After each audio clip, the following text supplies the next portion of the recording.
Shanique en Fórmula, con Shanique Berman. Hola, ¿qué tal? Qué gusto saludarlos como todos los días, de lunes a domingo. Hoy me acompaña para conducir este programa mi regia consentida, Ana Luz Salazar. ¿Cómo estás, Ana Luz? Muy bien, Shanique, te mando un beso y bueno, esperando de verdad que toda la gente reciba la información súper importante que vamos a dar el día de hoy. Así es, muy importante. Hoy también viene a conducir con nosotros Carla Berman, mi hija, que bueno, ya la conocen. Qué nepotista me vi, ¿eh? Ay, es lo que estaba yo el pensando. Ya. El orgullo de tu nepotismo. Ya. Bueno, y vamos a entrar, bueno, pero la verdad es que quien me presentó a nuestra invitada de hoy y quien más la conoce y ha seguido su carrera es Carla, entonces por eso me pareció conveniente incluirla. Y nuestra invitada se llama Ceci Kalach, es abogada y ha abogado por todas las mujeres mexicanas, ha tratado de cambiar las leyes porque las mujeres mexicanas no tenemos derecho a tener una toalla sanitaria gratis. Entonces muchas mujeres tienen que dejar de ir una semana al mes, de no llegar a su trabajo porque no tienen para eso, pero sí hay condones gratis anticonceptivos. Ceci Kalach, abogada, ¿cómo estás? Gracias por estar con nosotros. No, hombre, Shanique, es un gusto. Muchas gracias por la invitación. El micrófono es tuyo, mamita. Bueno, creo que antes de entrar al tema de qué son los derechos menstruales o qué es el derecho a la menstruación digna, tenemos que entender que en México vivimos en un estado de pobreza generalizada, ¿no? Y las instituciones públicas han medido la pobreza en México. Más del 50% de la población vive o padece un cierto tipo de pobreza. Y Coneval, por ejemplo, hace muchísimos estudios sobre pobreza en la educación, pobreza en los servicios de salud, pobreza en la vivienda. Pero nunca en la vida nos hemos preguntado de manera generalizada cómo la pobreza afecta la experiencia menstrual de mujeres y personas en situaciones precarizadas. Y Shanique, tú lo mencionas perfecto, la falta de acceso a productos menstruales, pero yo les quiero hacer una pregunta. ¿Cómo vivirían ustedes su menstruación sin agua, sin baños, sin espacios con privacidad? O sea, solamente yo les quiero decir que el 28% de las escuelas de educación básica en el país no tienen agua. El 15% no tienen baños. Entonces, pensemos cómo todas estas situaciones de pobreza y precarización afectan la manera en la que niñas y adolescentes se desarrollan en las escuelas. No van a las escuelas, dejan ir a las escuelas. Y no solamente es una cuestión de bienes materiales, agua, jabón, espacios con privacidad, que son importantísimos para tener un proceso menstrual digno, justo, sino es la falta de información. No hay estudios en México, pero por ejemplo en India se ha demostrado que 3 de cada 10 niñas en India urbana no saben lo que es la menstruación al tener su primer periodo. 7 de cada 10 niñas en India rural no tienen idea de lo que es la menstruación al tener su primer periodo. Entonces, imagínense una vivencia en una situación precarizada, sin agua, sin privacidad, sin jabón, sin productos menstruales, pero además sin información. Entonces, ¿qué pasa con esas niñas? Asumen que el lugar donde tienen que vivir esta menstruación, que muchas de ellas la ven como una enfermedad, por ejemplo en Bolivia, es en casa. Entonces dejan de ir a la escuela. Y quiero que entendamos qué sucede cuando las niñas y adolescentes dejan de ir a la escuela en su periodo menstrual. Cómo eso limita las oportunidades que después voy a tener al querer acceder a un trabajo, al querer acceder a mejores oportunidades. Entonces, la falta de atención a la pobreza menstrual es realmente digamos, un elemento importantísimo en la falta de conseguir esta equidad que tanto estamos buscando.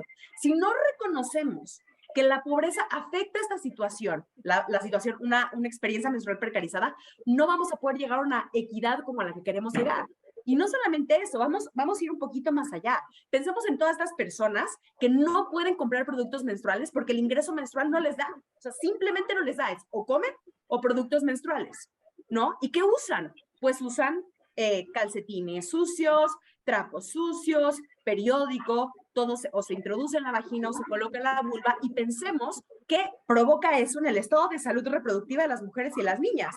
Una cantidad de infecciones vaginales que no les cuento. Ahora, pensemos otra cosa. Y si yo les digo que el 55% de las mujeres económicamente activas en México trabajan en la economía informal, y eso quiere decir que no tienen acceso a servicios de salud pública, ¿cómo tratan esas enfermedades? ¿Cómo? ¿Cómo le hacen? Oye, Ceci, te quiero interrumpir porque me va a dar ya como un ataque al corazón en este momento. A ver, dijiste un par de cosas que a mí me alarmaron muchísimo. Lo primero que dijiste es que el 24%, esto quiere decir 1 de cada 4 escuelas, no tienen agua corriente en los baños. No tienen agua de educación básica. O sea, es desde las primeras edades hasta secundaria. No hay agua. O sea, van al baño en letrinas al aire libre. Correcto. Espérate, estoy hablando de agua. O sea, sin baños físicos es el 15%. Pero yo te quiero decir, o sea, sin baños. Pero yo quiero pensar qué pasa con el otro 85% de los baños, si son baños en condiciones óptimas. El 15% no tiene baños. El 85%, pues no sabemos cuál es la condición de esos baños. Oye, Ceci, ¿y qué podemos, o sea, porque lo que no quisiera yo es que hagamos este programa y digamos, qué horror, está horrible, ¿y qué podemos hacer? O sea, yo creo que entre la gente que nos escucha habrá mucha gente que está en esta situación y habrá mucha gente que no está en esta situación y que a lo mejor no conocía este problema, ¿no? Este problema de que uno, no se educa a las niñas y entonces me imagino el día que te salga sangre de la vagina piensas que te estás muriendo o que te está saliendo el diablo o algo así. 2, bueno, si ya tienes, si estás educada, pero después pues, a tu mamá no le alcanza para comprarte toallas sanitarias o cosas así. 3, ponte tú que sí le alcanza, pero entonces vas a la escuela, pero no hay donde te puedas cambiar, entonces pues no puedes ir. Entonces, como que el problema se va haciendo así de grande. Entonces, ¿qué podemos hacer escuchándote? O sea, ¿qué puede hacer la señora, desde la señora que no le ha contado a su hija que un día le va a bajar y le va a salir sangre de la vagina, hasta la señora que no tenía idea de esto y que quiere poder ayudar, o la señora o el señor, ¿no? Correcto. Mira, Carla, yo creo que hay diferentes líneas de acción que podemos hacer desde la sociedad civil organizada o desde la sociedad civil sin pertenecer a ninguna organización. No estoy hablando de la responsabilidad estatal, porque, ojo, y esto sí lo quiero anticipar, este es un problema tan profundo que es imposible de resolverlo solo con la sociedad civil. O sea, esto requiere un compromiso de legisladores, legisladoras, poder ejecutivo y poder judicial para poder revertir esta situación. Pero vamos a la parte que nos toca a las personas que probablemente estarán escuchando. En el momento que yo logro posicionar la menstruación como un tema el cual hablo con mis hijas e hijos, que es importantísimo, de manera un poco más abierta, en el momento que yo dejo de decir, estás en tus días, estoy en mis días, o llegó Andrés, o no sé cuántos eufemismos se utilizan, en el momento que yo empiezo a utilizar el lenguaje correcto para referirme a la menstruación, en el momento que yo como padre o madre de familia me empiezo a informar sobre cómo puedo transmitir este tipo de información a mis hijos e hijas, entonces empiezo a crear un ambiente mucho más seguro en torno a la menstruación, porque la seguridad corporal y la seguridad personal en torno a la menstruación es un factor importantísimo para vivir un procedimiento menstrual digno, justo, en condiciones óptimas. Es decir, entender qué es lo que está sucediendo. Ahora, imagínate que nos escucha una señora o un señor que es dueña, gerenta de una empresa. Bueno, a lo mejor empezar a hablar de cómo el presupuesto de la empresa puede empezar a invertir en proporcionar productos menstruales gratuitos, a lo mejor al personal de limpieza, ¿no? O al personal de mano de obra, ¿no? Pensar, hacer como un recuento de cuánto ganan estas personas empleadas y cómo yo como empleador o empleadora puedo empezar a proporcionar estos productos menstruales. Y me dirían, ¿qué? ¿Cómo? ¿Por qué? Bueno, ¿ustedes en sus baños de sus oficinas, no tienen papel de baño? Pues yo me imagino que sí, ¿no? O sea, por ley o por disposiciones oficiales. No, porque a veces se lo roban.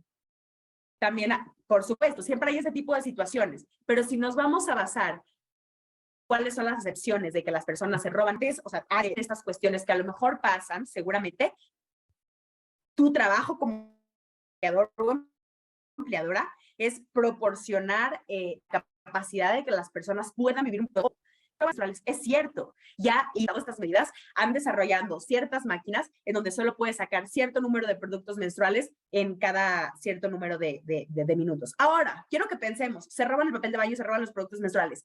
¿En qué situación tiene que estar una persona para robarse el papel de baño y los productos menstruales del lugar de trabajo? Es que quiero que entendamos que estamos en un país donde las personas no tienen acceso a estos productos y entonces en el momento que los ven los tienen que agarrar. porque es su manera de subsistir. Entonces, no es robo famélico, que el robo famélico es ese término que se da en robo en un estado extremo de necesidad, es decir, la persona muy pobre que roba un pedazo de pan, pero quiero que pensemos qué lleva a estas personas a estar robando. Y ojo, ¿qué es lo que sucede cuando yo me doy cuenta que el lugar del trabajo todo el tiempo tiene accesible productos menstruales? A lo mejor el incentivo para robar se elimina, ¿no? Eso también...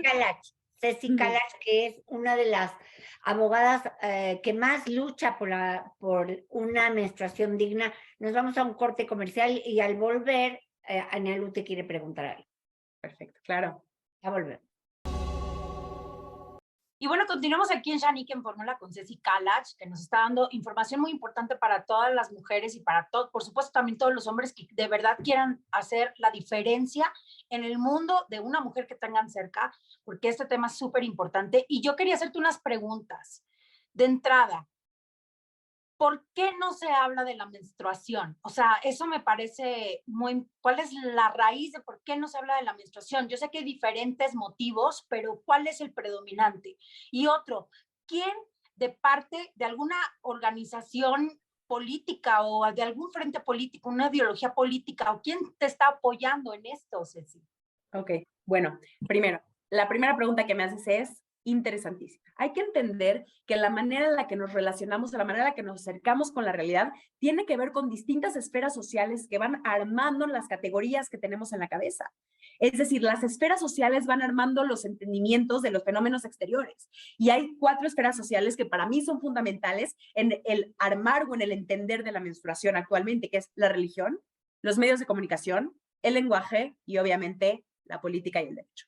La religión, hay que entender cómo la religión ha percibido la menstruación históricamente. No me quiero meter en una religión específica, pero en general la menstruación es vista o como un castigo divino, o como algo asqueroso, o como algo impuro. Las mujeres no pueden tocar espacios religiosos, las mujeres no pueden dormir con sus maridos. Quiero que empiecen a entender que los líderes religiosos, que por lo general son hombres, pero corporalidades no menstruantes, significan la menstruación y dan a entender que es vergonzosa, asquerosa, sucia, esconder. Y entonces yo, aunque no sea religiosa, internalizo esas cuestiones y entonces la menstruación ya empieza a ser una cuestión de tabú. Desde hace miles de años, desde que existen las religiones. Medios de comunicación, les voy a poner un ejemplo. El primer tampón sale al mercado en 1930.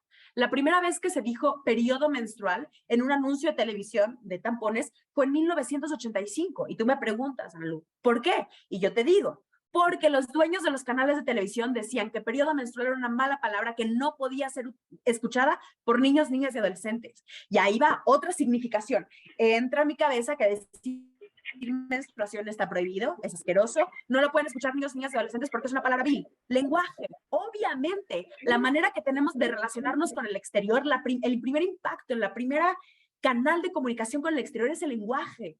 Hay más de 5,000 eufemismos para referirnos a la menstruación porque no podemos decir menstruación en público. Y entonces el lenguaje empieza a tapar la menstruación con las palabras. Y, oye, Ceci, y además, los comerciales de tampones y toallas femeninas, el líquido que ponen es azul. O sea, como si fuéramos pitufinas, ¿no? Y nos bajará líquido azul. Por supuesto. Oye, o sea, ¿quién dijo que el líquido rojo da más asco que el líquido azul, no? Carla, te voy a contar algo, que esto sí es cañoncísimo. Cuando salieron los primeros productos menstruales, no solo era el líquido azul el que se mostraba en los anuncios, sino que los productos menstruales se probaban con ese líquido azul. Hasta que una enfermera, que es una de las protagonistas en la lucha por la menstruación digna, dijo, ¿cómo pueden estar probando productos menstruales con un líquido que es agua azul, que no tiene nada que ver con la consistencia de la sangre? Por eso no nos funcionan los productos menstruales. Claro. Por eso no funcionaban en los años 80, en los años 60. ¿Cómo puede ser que los estén probando con líquido azul? Y cuando te das Oye, y a mí todavía me tocó que, o sea, cuando yo era adolescente, iba a la farmacia y compraba unas toallas femeninas y te las envolvían en un papel de florecita, claro, como para que nadie viera que traías unos tampones, ¿no? Pero era lo único que te envolvían, los tampones. Correcto. En un papel de florecitas. ¿Hay algo más vergonzoso, penoso, que alguien sepa que menstruas? Por Dios de mi vida. O sea, hazme el favor. O sea, sí es impresionante. Y cuando te das cuenta quiénes son los promotores del líquido azul por años, eran eran miembros de las farmacéuticas o de estas empresas que desarrollaron esos productos solo conformados por hombres.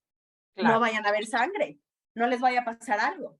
No, Y- nada más en las guerras podían ver sangre mientras peleaban, pero si a uno le sale sangre natural, eso sí que asco. Eso es pecado. Exacto. Imagínate qué ridículo. Es como si de repente en Saving Private Ryan, cuando dispararan, saliera sangre azul. Correcto. Y eso de que dicen de la guerra, bueno, me podría meter también, esto ya es una cuestión muy filosófica alrededor de la menstruación, es la sangre ha sido atribuida a una cualidad masculina, pero tiene que ser provocada. La sangre de la guerra, la sangre de la pelea, cuando es la sangre que sale natural, es asquerosa. Eso es eso que tenemos, que bueno, el doble discurso existe en nuestra sociedad, pero todo el tiempo. Y en la menstruación, en la sangre menstrual, es otra manera en la que podemos ver el doble discurso. Y por último, la política. A ver, yo les voy a decir algo. Yo les quiero decir que entre el 10 y el 15% de las mujeres y personas que menstruan en México padecen de endometriosis. Entre el 6 y el 12% de síndrome de ovario poliquístico. Más del 50% sufre síntomas de dismenorrea primaria. Y ustedes me van a decir, sí, ¿qué es endometriosis, síndrome de ovario poliquístico y dismenorrea primaria? Yo les digo, claro, nunca nos hablaron de las enfermedades, los trastornos o de los padecimientos derivados de la menstruación. Analu, dile lo que tú tienes, que los problemas que te ha traído, que parecía que tú sentías que ibas Yo tengo disforia premenstrual, o sea, pues es rarísimo, casi muy pocas mujeres lo tienen, creo que el 5% alrededor del mundo, pero tengo trastorno disfórico premenstrual. Correcto. Y son los cuestiones... doctores no saben o no hablan de eso. Correcto. No, claro que no, te dicen que es bipolaridad o que es, o sea, nunca te saben diagnosticar. Está histérica. Y les voy a decir algo, esto tiene que ver con la falta de inversión en investigaciones y tratamientos para tratar las enfermedades, trastornos derivados de la menstruación. Ojo, no se reconoce en la Ley General de Salud ni ninguna ley en México, ningún trastorno derivado de la menstruación. Eso es un tema aparte. Hablemos de la ciencia, por Dios. Les voy a contar, en 2019 se hizo un estudio para saber en qué se invierte el dinero en investigación médica en Estados Unidos. Y se dieron cuenta que si bien hay una tercera parte de las personas sufriendo de eczema, que es una enfermedad de la piel, y hay 3 veces más personas sufriendo de endometriosis, que es una enfermedad derivada de la menstruación, una enfermedad relacionada con la menstruación, se invierte 2/3 partes más en investigaciones sobre eczema que en investigaciones sobre endometriosis. No hay un interés de inversión en cuestiones, en investigar qué es lo que sucede con el aparato reproductor de las mujeres y las personas que menstruan. No hay interés, no se invierte dinero. Y es súper interesante lo que dice Ceci, y yo también he escuchado mucho, yo que estoy metida en el mundo de las inversiones, como hay tan poquito, solo el 2% de todo el dinero de inversionistas en el mundo se va a compañías fundadas por mujeres. Entonces pasan cosas como, por ejemplo, hoy en día un hombre ya no se tiene que ir a hacer un examen de proctológico que le meten el dedo en el recto, perdón por ser tan gráfica, para poderse hacer un examen para ver si tiene cáncer en la próstata. Hoy en día hay muchos marcadores que se sacan por sangre, donde ya te dicen si te necesitas hacer un examen más invasivo o no. Sin embargo, las mujeres nos siguen haciendo el Papá Nicolau, y no les va a sorprender esto porque cuando uno va, si dices, pues si ese aparatito, sí suena como de los años 30. Y creo que el Papá Nicolau se inventó en 1945 y nos lo siguen haciendo exactamente igual. O sea, se han inventado cámaras que pueden detectar que un pájaro es nativo de África o no, y el Papá Nicolau lo seguimos haciendo exactamente igual que en 1940. Y es porque no hay suficiente dinero yéndose hacia investigación de temas que son solo de mujeres. Y te quiero preguntar, Ceci, porque alguna vez te oí decir, justamente, ¿qué productos tienen IVA? ¿Por qué se supone que hay productos que están libres de IVA? ¿Y cuál es lo que más te enerva y te lastima cuando hablas de esto? Correcto. Esta pregunta es muy buena. Algo que sí quiero decir es que en 2022, a inicios de 2022, la colectiva, que esta es otra de las preguntas que me hizo Analu, que es a lo mejor la colectiva de menstruación más importante de México, que es Menstruación Digna México, impulsó la eliminación del IVA de los productos menstruales y se eliminó en el 2022. Pero antes del 2022 hemos tenido una historia de ser consumidores y consumidoras que pagamos IVA. Y les voy a explicar más o menos qué es el IVA para quienes no lo tengan muy claro. El IVA es un impuesto que se dice que es un impuesto al consumo, pero no, es un impuesto al valor agregado. Pero eso no importa. El punto es que lo percibimos las personas consumidoras. Lo percibimos las personas consumidoras, eso quiere decir que al momento de yo pagar un producto, imaginemos que unos pantalones cuestan 100 pesos, pagaré 116 pesos, 100 lo que cuesta el pantalón y 16 pesos lo que tengo que pagar de IVA. Este es un impuesto extremadamente común a lo largo del mundo, pero ojo, los países alrededor del mundo que graban productos con IVA dicen, hay productos que son esenciales, son fundamentales para existir bien y entonces no los graban con IVA. Pastilla anticonceptiva, ¿es gratis o cuesta? El IMSS y el ISSSTE dan anticonceptivos de manera gratuita. Pero regresando... Pero no dan toalla sanitaria. No dan productos de gestión menstrual. Aún no. Digo, Oaxaca sí. Oaxaca es un estado que ya regula la distribución de productos menstruales gratuitos en su ley local de salud. Nos tenemos que ir a un corte y al volver me gustaría, Ceci Kalach, experta en esto, que si sería tan amable de platicarnos de las leyes o de la violencia gineco-obstetra. Ya volvemos, no se vayan. Bueno, pues aquí seguimos con Ceci Kalach, que nos está hablando de temas de derechos de las mujeres, de derechos menstruales, de derechos ginecológicos. Ceci es una abogada, activista, es muy joven y viene de una estirpe de mujeres súper fuertes. La mamá de Ceci es Adina Chelminsky, que fue de las primeras gurús de finanzas personales que nos obligó a las mujeres a hacernos cargo de nuestras finanzas y a que nos diera pena no saber hablar de dinero. Y la abuela de Ceci fue mi primera jefa, estoy muy orgullosa de decir eso, y es una persona que ha estado durante toda la vida en la política. Hoy en día es parte del Instituto Gilberto Bosques, ¿cierto, Ceci? En el Senado. Y bueno, la verdad es que ahora sí que hija de tigre, súper pintita, ¿no?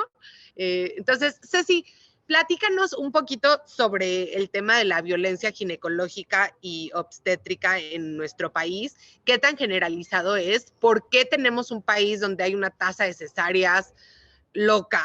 Y si eso tiene que ver con la violencia ginecológica. ¿Qué es violencia? La violencia ginecobstétrica es toda la violencia, bueno, la violencia obstétrica es la violencia que se da durante el embarazo, durante el parto y después del parto, que es una violencia absolutamente generalizada. Ustedes piensen si son mamás, sé que algunas de acá sí lo son, ¿cuál es el momento de más vulnerabilidad o de los momentos de más vulnerabilidad de una mujer? Al momento de parir. O sea, el cuerpo acaba de percibir una cantidad de hormonas, una cantidad de emociones, una cantidad de exigencia física que es impresionante. Y entonces, en ese momento, existe la posibilidad de aprovecharse de ese estado de vulnerabilidad de la mujer o de la persona que parió para hacer cosas que son terribles. Y les voy a poner un ejemplo de violencia obstétrica que es extremadamente común y es durísimo. Cuando hablamos de derechos reproductivos, usualmente las personas que estudiamos mucho estos temas, lo primero que se nos viene a la mente es el aborto, ¿no? Somos muy vocales acerca de que todas las mujeres tendrían que poder decidir sobre su cuerpo y su maternidad. Pero dejamos a veces, se cierra un poco la puerta, de lado que hay muchas otras cuestiones que tienen que ver con los derechos reproductivos, ¿no? Uno de los derechos que nos concede la Constitución es poder decidir el número y el espaciamiento de los hijos. Y eso no es solo decidir cuándo no tenerlos, sino cuándo tenerlos. Hay una práctica extremadamente generalizada que existe en México, que es la esterilización forzada de mujeres, sobre todo racializadas, pobres, indígenas, mujeres con discapacidad, que van a los partos y sin absolutamente preguntarles nada, las esterilizan. Y entonces ustedes me dirán, bueno, pero eso disminuye la tasa de hijos. Bueno, pero ¿a qué costo? ¿Y por qué tendríamos que disminuir la tasa de hijos si la pobreza no se elimina así? La pobreza tiene que venir por medio de muchísimas otras medidas que no tienen nada que ver con cuántos hijos o no hijos tiene. El Estado debería poder garantizar la libertad reproductiva de las personas. Ojo, una cosa que justifica el Estado, que muchas veces lo ha dicho, es que se esteriliza a estas mujeres porque tienen tantos hijos que pueden sufrir mortalidad materna, es decir, morir durante el embarazo, el parto o el posparto.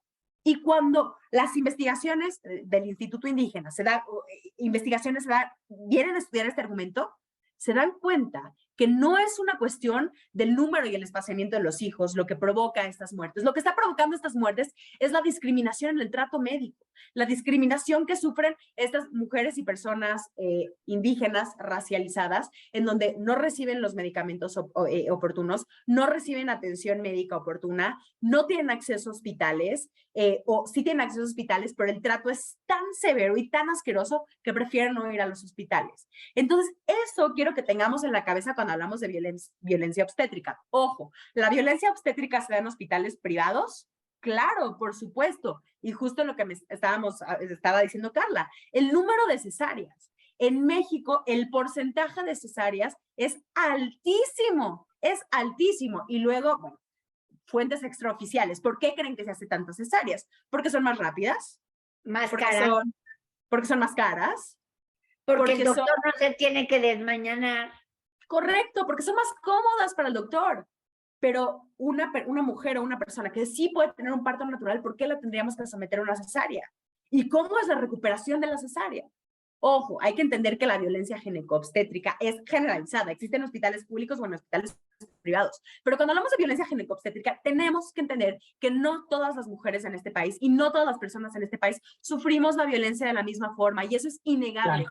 No es lo mismo una violencia que puede sufrir una mujer en un hospital privado, a lo mejor con la capacidad de pagar un hospital privado, un doctor o una doctora privada, que una mujer en una situación de muchísima vulnerabilidad porque a lo mejor no tiene la capacidad de pagar un hospital privado o porque vienen de un contexto o son mujeres indígenas que sufren ya discriminación o mujeres con discapacidad, por ejemplo, o mujeres en la cárcel, por ejemplo. Y entonces hay que entender que esta violencia ginecológica tiene que ser vista desde una perspectiva de clase, digamos. Tenemos que entender que la violencia no pega a todas las mujeres de la misma manera y tenemos que empezar a prestar atención a los grupos vulnerables y eso es importantísimo. Y no estoy diciendo que no deberíamos de prestar atención a la violencia ginecológica en general, la violencia ginecobstétrica en general, pero entender que la atención tiene que ir focalizada a grupos que nunca se ha visto. Por ejemplo, ¿qué pasa con las mujeres con discapacidad que son esterilizadas porque no queremos que las mujeres con discapacidad se reproduzcan? ¿Qué es eso?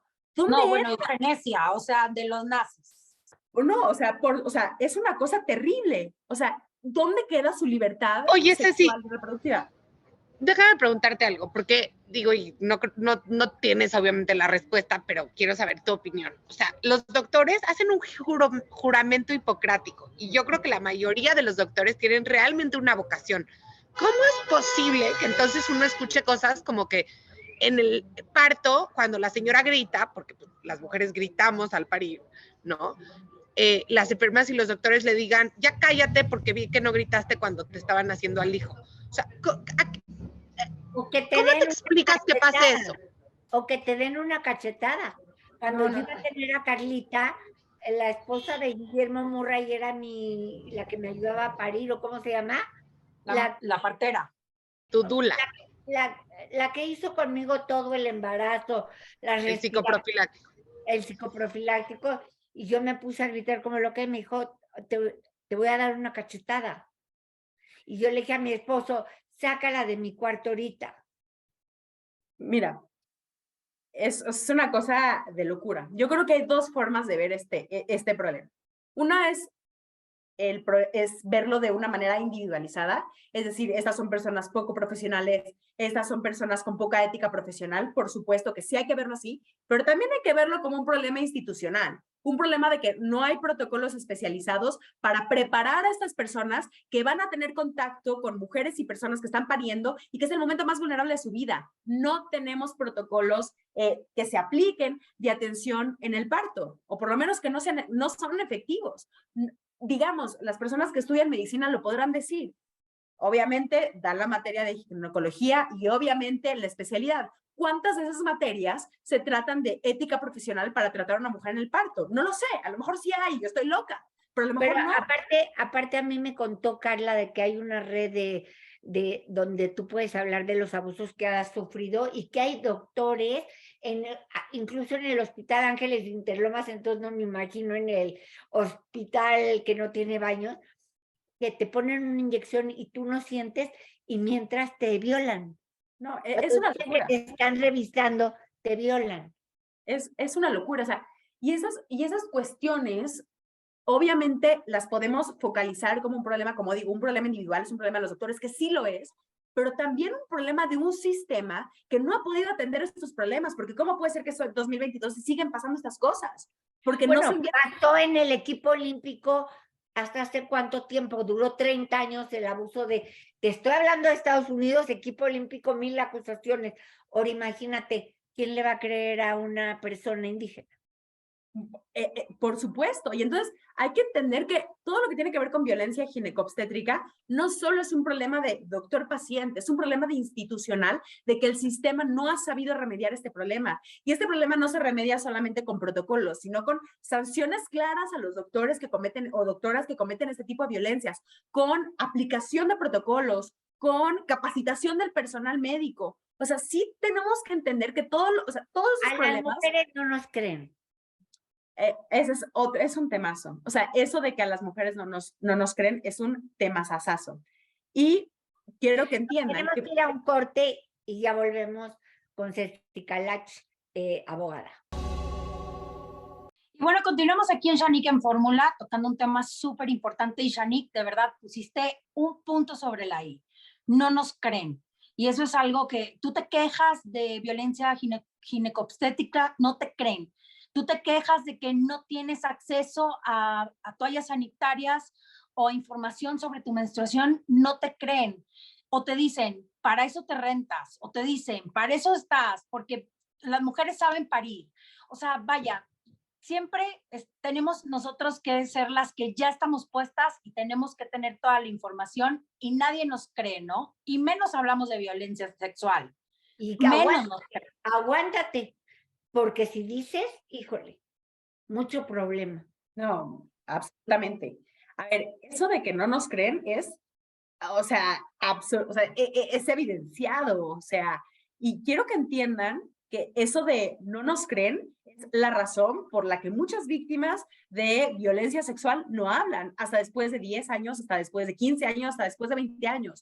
Y aquellas que pretenden hablar rápido, quiero que vean cómo el entorno social les da la espalda porque le estás arruinando la vida a esa persona que te hizo algo.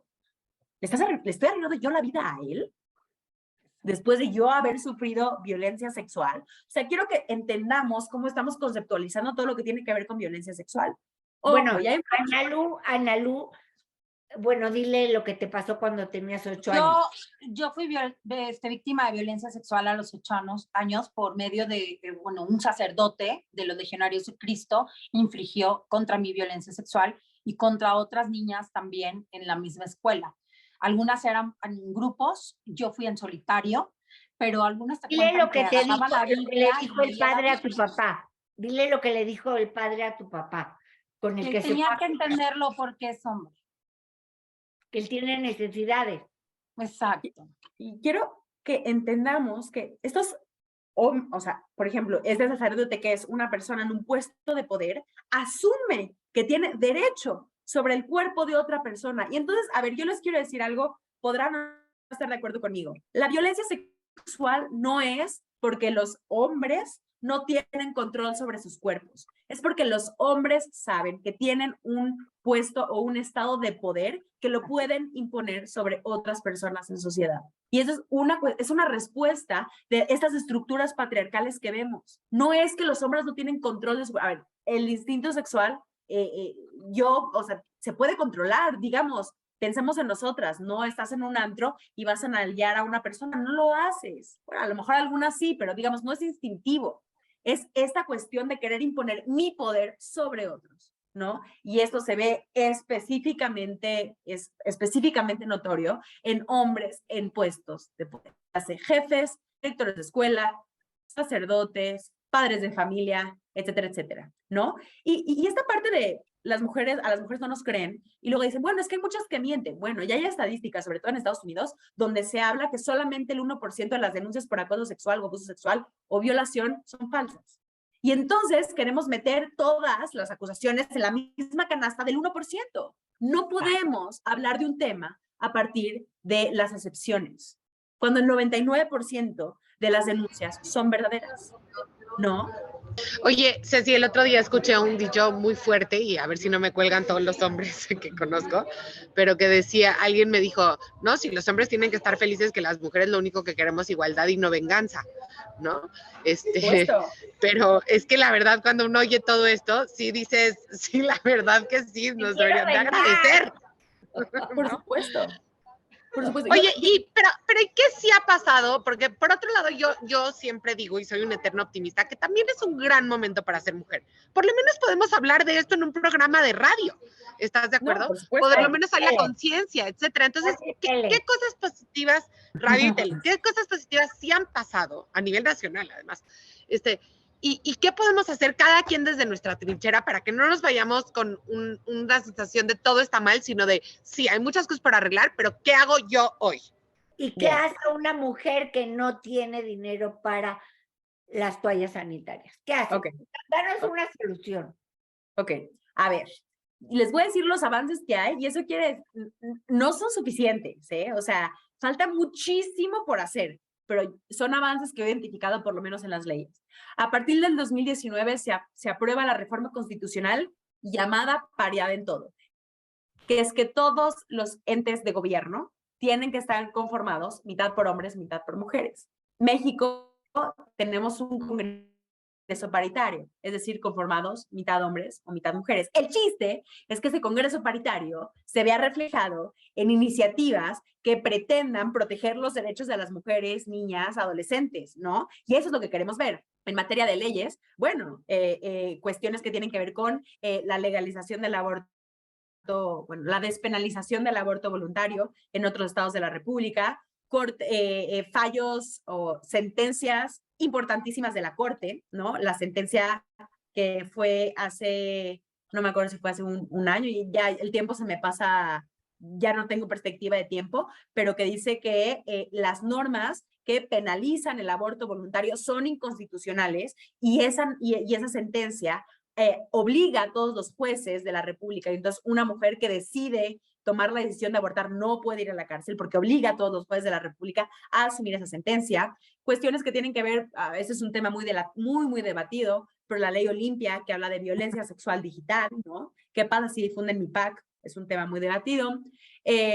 Otras cuestiones, a lo mejor empezamos a ver a más mujeres en puestos de poder. Hay que cuestionarnos quiénes son estas mujeres, qué características tienen, y a lo mejor necesitamos diversificar a las mujeres en los puestos de poder, ¿no? Porque no ¿qué están haciendo por las mujeres? ¿Qué están haciendo por las mujeres? Si no están anteponiendo las visiones políticas de sus partidos a los intereses sociales de las mujeres. Yo nunca he oído que una mujer que esté en el poder diga, todas las mujeres van a tener, así como pastillas anticonceptivas, toallas sanitarias.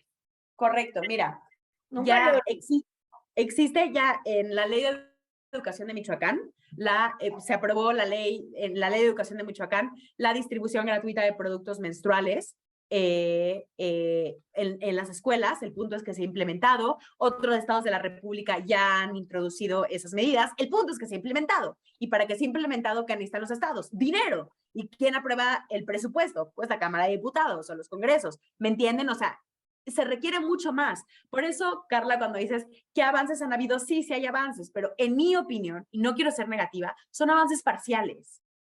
Y obviamente los avances van de poquito en poquito, pero tenemos que entender que el cambio estructural no puede venir en parcialidades, no puede venir en pedacitos. Necesitamos ser de verdad extremas, no me refiero a extremas, hacer una locura, sino extremas en el sentido de que es modificar el sistema en su integralidad, ¿no?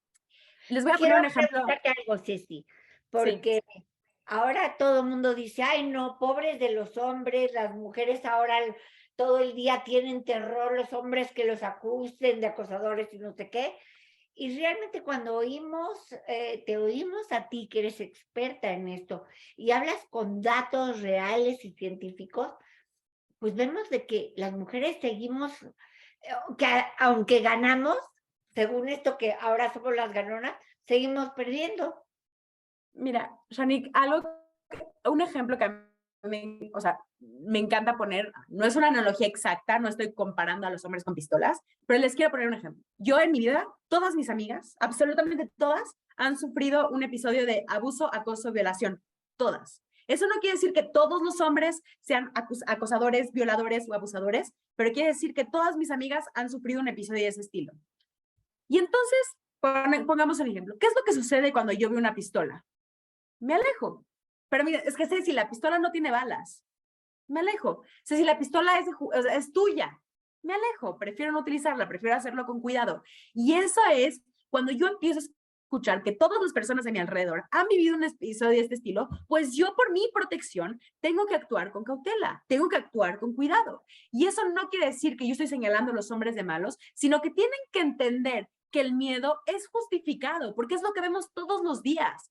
Eso puede cambiar, por supuesto, pero necesitamos avanzar como sociedad, a ser mucho más conscientes de lo que está pasando. Y lo primero que tenemos que hacer como hombres y mujeres, o sobre todo como hombres, es asumir que esta es una realidad. Esto es algo que vemos todo el tiempo, es lo que escuchamos de nuestras amigas todo el tiempo.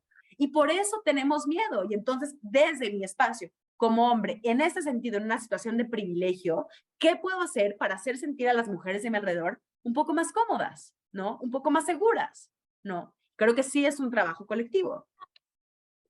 Bueno, pues con esto llegamos a... Yo tengo una pregunta más. Pues, Oye, Ceci, ¿qué te daba de comer tu mamá para que salieras tan inteligente? Oye, para dárselo a mis hijas. ¿Qué me daba de comer mi mamá? Ay, no sé. No lo sé, de todo. Ceci, Pero bueno, hay que criar hijas que puedan hablar de temas difíciles, para, ¿cómo se dice? Abogar por temas difíciles y levantar la voz, y pues ha sido un placer, ¿no, Ma? Muchas gracias por la invitación. muchas gracias a la abogada Ceci Calach, que aparte estás guapísima, mi amor. Eres se puede ser lo que siempre le digo a mi hija, se puede y se vale ser inteligente y guapa. No te tienes que disfrazar de fea para que vean que eres inteligente. Bueno, muchas gracias, Ceci Calach, muchas gracias, Ana Luz Salazar, muchas gracias, Carla Berman, por presentarnos y ayudarnos a conseguir esta entrevista con Ceci Calach. Muy interesante, y gracias a mi productora Paola, y gracias a ti que nos haces el favor de escucharnos y vernos de lunes a domingo por tus teles, por tus radios. Hasta mañana.